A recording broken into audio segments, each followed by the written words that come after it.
What's up, everybody? So got a new project that I'm going to be doing on the E36, and that is going to be making a handbrake extender out of a few old pieces of metal tubing.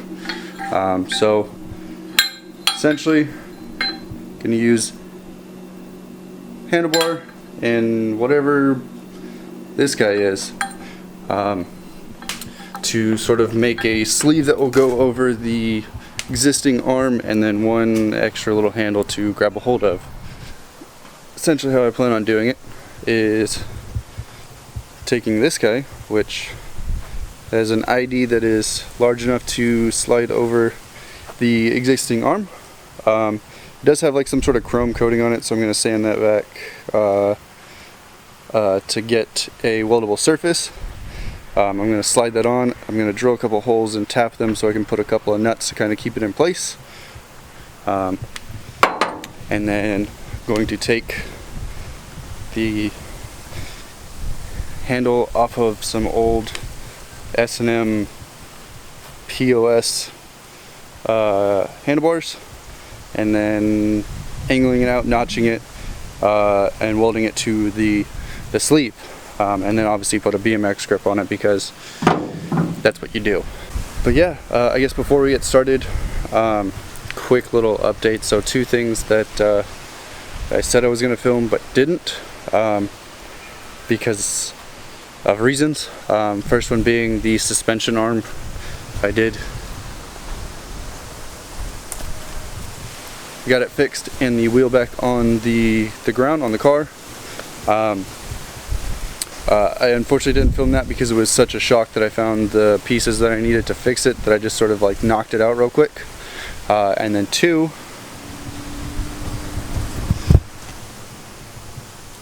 the engine's gone. Again, I said I was going to film that, but I was in a rush on that one and just didn't have the time to break anything out to get it filmed. But it is out. I will say after the fact, quick little pro tip for anybody that's about to pull the motor on their E36: take the passenger side mount off, like the whole arm, or else you will do what I did and destroy the rubber bushing that connects the steering linkage. So I've got I think I may buy the PBM collar, the little solid one, to kind of mount in place for the time being. But yeah, that thing is mangled. But in any case, let's get the two pieces of metal cleaned up, and then get everything in place, welded up, stuff. Alright, so quick little rundown of, I guess, like a little visual appearance of what I plan on doing. So, like I said, got the mystery rod, tube, whatever you want to call it, that has the correct outside diameter, inner diameter to slide over the top of it. This will be the sleeve that will go on top of it. Like I said, I'm going to drill a couple holes up on top and then tap them so I can put a little bolt through it to kind of like keep it tightened down. It is pretty snug on there, which is nice, but to keep it in place from like sliding off or just moving around, what have you, I'm going to put a couple of bolts in there to keep it steady. And then what I'm going to do is probably take this crossbar, which is actually long enough, and weld it, I would say right about there, ish. Maybe a little bit more of an angle, just so it's in a position that I can grab and pull. I'll have to like double check everything once I get this piece cut out, just because the shoulder bolsters right here, I've got to be able to have that movement, and I think where this will lay, it will be perfect. I was originally going to use this guy, but it's too short. I'd essentially be grabbing down here and trying to like do this number. So I'm going to do the longer piece so I can have it a little bit further forward. And then yeah, I'm going to get everything cleaned up real quick. get the paint off of the crossbar, the rust, you know, and then I think it's chrome coating on this off of the random tube cleaned up, and then we'll see where we're at there. I know this should weld just fine. I believe these handlebars are chromoly, and I'm pretty sure I can get them to weld together. I don't know how chromoly mixes with other metal, but I believe I mean, it's still a dense metal, so it should be able to stick properly. So we'll see about that. Alright, so got the sleeve cut up, ground down, ready to go. I also have the crossbar cut up, ready to go. And as you can see, that should be pretty alright.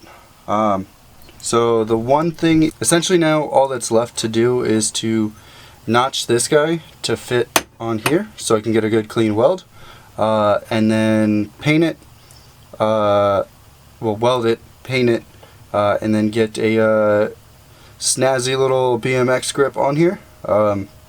Probably something from Shadow, because that's who I get parts from. But yeah, got everything cleaned up down to bare metal, so everything should be a nice weld. So I'm gonna go ahead and get everything set up to notch. I don't know why I just did that. For those of you that are trying to do fabrication stuff but you don't have like all of the proper tools and stuff, like in this case a tube notcher, good news for you guys, you don't actually need one. I haven't used one, and I've made stunt cages for bikes. Notching a tube is pretty simple. I can give you a quick little rundown real quick. Essentially what you're going to want to do is on the tube, let's see if I can prop this up real quick. Alright, can't see my face, but I can use both hands now. So essentially what you're going to want to do is you're going to mark a line on here. Essentially you're going to want to figure out what the outer diameter of the tube that you're notching, not the one that you're welding to, but the one that you're notching. You want to get the outer diameter and half that. So in this case, this is a 7/8 inch tube, so that's roughly, it's a little over 3/8. I don't know what the exact one is, but essentially you want to half that and mark a line parallel to the angle that you are trying to weld. You'll also want to mark a halfway line vertically down the tube.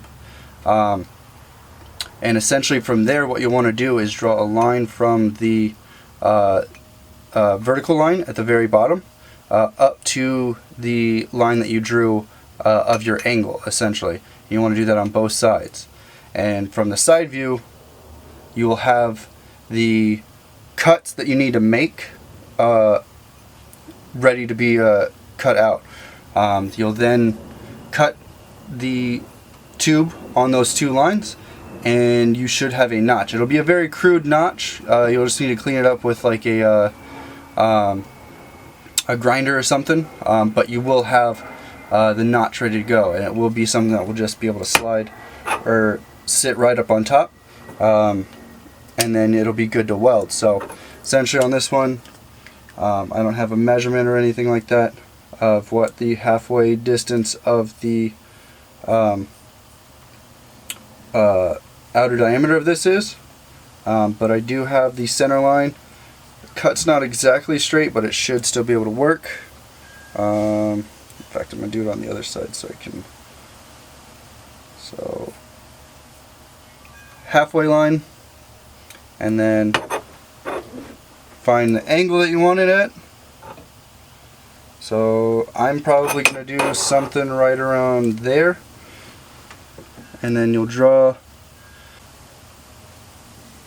It'll look something like that. Can you see it? Should be able to see it. So that is the line that's parallel. That is essentially like the it's not quite, I'm probably just gonna sand this down and redo it, but this is just gonna be for demonstrative purposes. that'll be the halfway of the, that'll essentially be half of the outer diameter, or the radius of it, parallel with the angle that you want it notched at. And then from there, you will just take the marker, and draw a line from the center point to the end of that, and then again to there. It's a very crude drawing, but it works. And then these two lines will be the ones that you cut. That way, whenever you cut them, it should sit nice and flush on there. And it'll have it'll be a crude notch, but it'll be a notch, and you'll be able to slide this down and get a good clean weld on it, without it having, I don't know what you'd do without that. But yeah, so I'm going to get this cleaned back off, and I'm going to get an actual cutoff line, or a notch line, but that's essentially what you'd be doing. So just remember the center of the tube, half of the diameter of the outer diameter, parallel to the angle that you're going to be trying to notch to, and then a line from the center to both ends of that outer diameter line, or that angle line, and then you'll just cut that, and then you should have a notch. And then just like that, got the notch cut out. So in some cases, such as this one, you won't actually need to make two cuts. You only need to make one.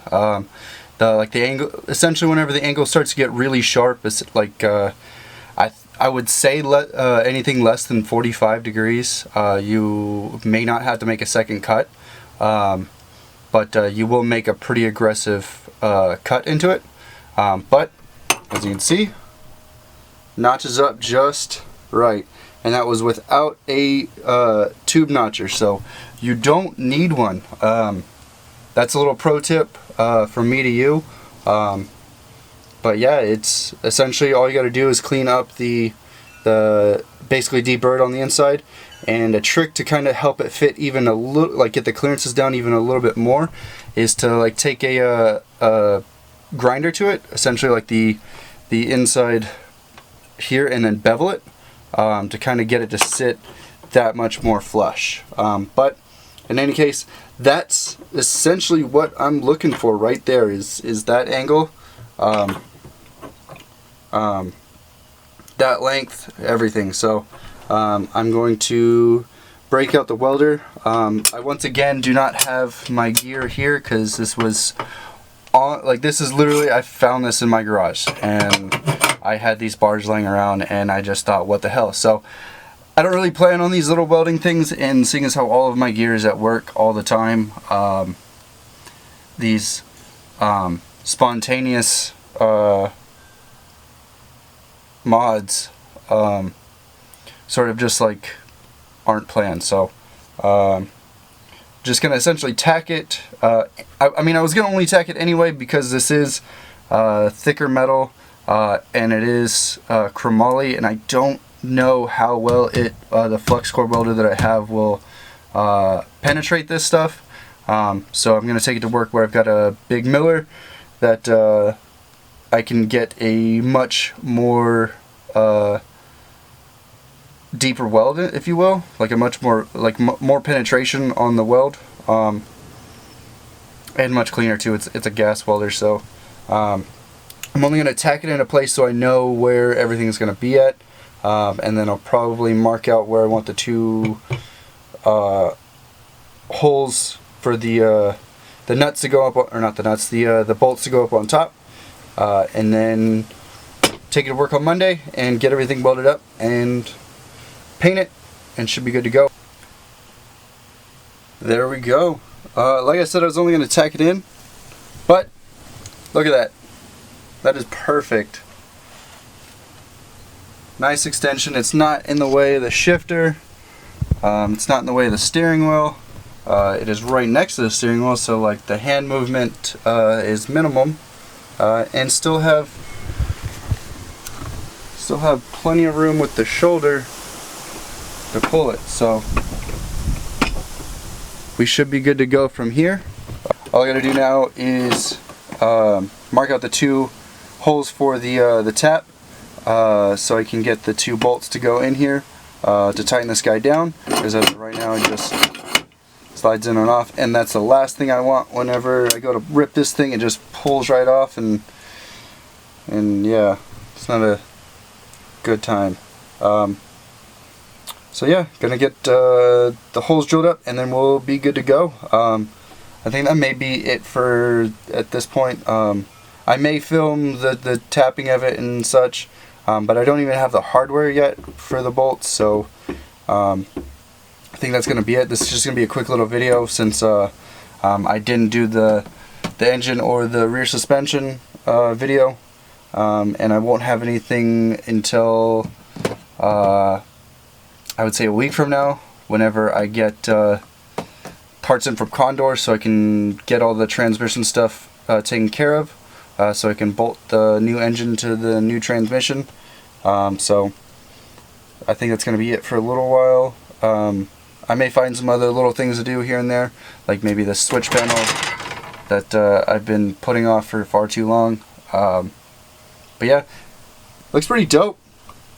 I like it. Anyway, thank you guys for watching. I just ramble apparently. Every time I edit the video I just see like talking, so I'm gonna end it now. But yeah, thank you guys for watching. Hopefully videos here soon. But yeah, take it easy.